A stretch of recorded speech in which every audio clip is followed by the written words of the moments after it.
भगवद गीता के इन बिंदुओं को अपनाकर हम अपने जीवन को सकारात्मक दिशा में बदल सकते हैं और अपने लक्ष्य को प्राप्त कर सकते हैं।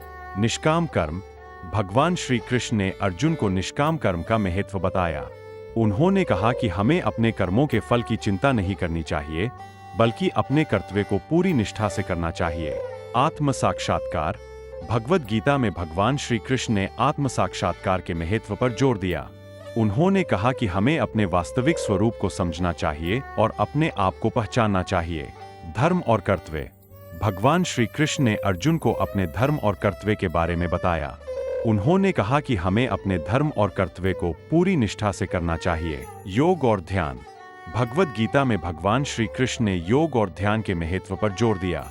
उन्होंने कहा कि हमें अपने मन और आत्मा को शुद्ध करने के लिए योग और ध्यान का अभ्यास करना चाहिए।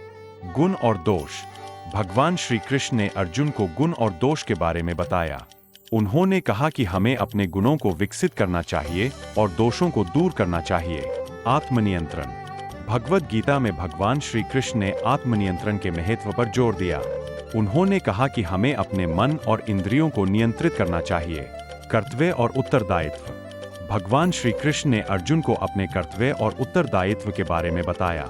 उन्होंने कहा कि हमें अपने कर्तव्य को पूरी निष्ठा से करना चाहिए और अपने उत्तरदायित्व को समझना चाहिए।